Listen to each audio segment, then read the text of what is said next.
Let's come to the next part of the lecture. It is non-idealities in a photovoltaic cell. Here when you see the photovoltaic cell characteristics, at the beginning you can, if you draw the constant current line and a constant voltage line, two lines, if you draw the constant current line and a constant voltage line to these characteristics, we can observe that some part of the characteristics at the top acts as a constant current source and some part of the characteristics acts as a constant voltage source. So it is observed that some portion of the IV characteristics behaves as a constant current source and some other portion of the characteristics behaves like a constant voltage source. So a photovoltaic cell has a unique feature of being both a combination of a constant voltage source and a constant current source. So a photovoltaic cell is a combination of dash and dash, constant voltage source and a constant current source. Right. Now shunt resistance. So what is this? So let's concentrate on this constant current line. Now if I draw that blue color one is the IV characteristics of a PV cell. Now that red color line is the constant current line, and you can see at the beginning of these two characteristics, some portion of the characteristics of IV characteristics of a solar cell and the constant current line both are same up to some point both are same, but after that there is a slope in the characteristics. Why that slope? That is our point of interest now. Why there is a slope in that characteristics? Why the deviation from a constant current line? Initially it acts as a constant current source, but later it was deviated from a constant current source. Why? And that is because the constant current line. So let's draw a slope or a tangent to the IV characteristics of a PV cell. Now the green color line is a tangent or the slope of the IV characteristics of a PV cell. Now that line will give you some idea about the constant current portion of the characteristics. So this implies that there is this big value of a resistance in parallel to the constant current source. That is the reason why there is a deviation of the characteristics from a constant current line characteristics.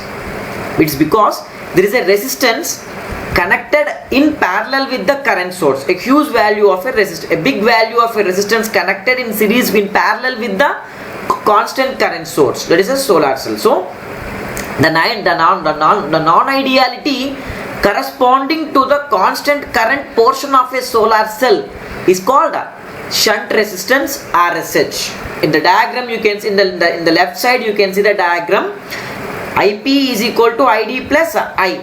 That is a normal thing. But now I have added a shunt resistance in parallel to this ideal solar cell, because now you can see it has three components now: IP, ID, diode, photon current, as well as a shunt resistance. Shunt means parallel. So a parallel resistance. It is how that the solar PV characteristics deviated from the constant current characteristics because of the presence of a huge value of RSH, that is a shunt resistance in parallel with the current source. It is a solar panel. It is about the shunt resistance.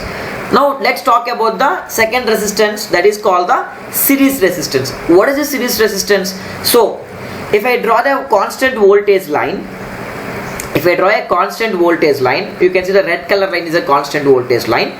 Now at the end, if I draw the tangent to the IV characteristics of a PV cell, that's a green color line, you can see there is a deviation. At the beginning, the constant voltage line and the IV characteristics of a PV cell both are merging with each other. So up to some portion they are acting as, the solar cell acts as a constant voltage cell, but after that point it is deviated from a constant voltage, and the deviation is because of the presence of a resistance in series with the terminals of a solar cell, and that non-ideality corresponding to the voltage source is called the RSC or RS, which is nothing but a series resistance.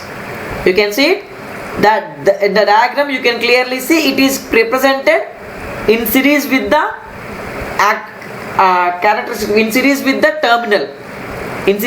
terminal current of a solar cell, or in series with the solar cell ideal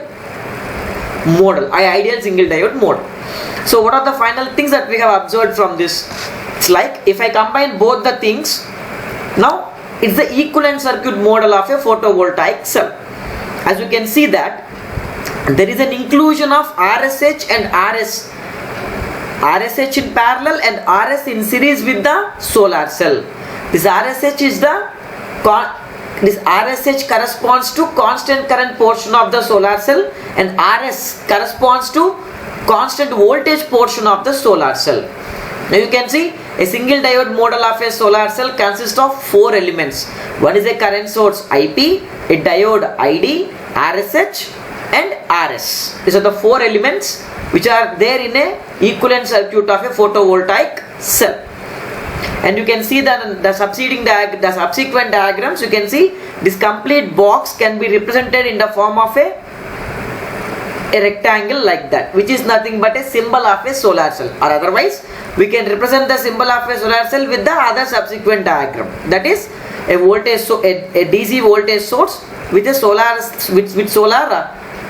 line with solar energy striking it. It's nothing but a solar cell, anode current and voltage as it is. So during the operation of a solar cell, the efficiency of a solar cell is reduced by the dissipation of a power across the internal resistances. These two internal resistances will dissipate some amount of energy, and that's why they are called the parasitic resistances.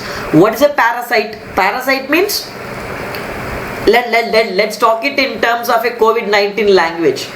Human body is a host, and that SARS-CoV-2 is a parasite. That parasite feeds into our body, and we are hosting that object. That's why we are called host, and that virus is called a parasite. So this is a parasite because it is feeding on the host. That is the reason why these two are the resistances which are the parasitic resistances, or the non-idealities in a solar cell is nothing but RSH, that is shunt resistance, and the series resistance. These two are also called parasitic resistances because they take the current, and thereby the efficiency of a solar cell is decreased during its operation. Thank you.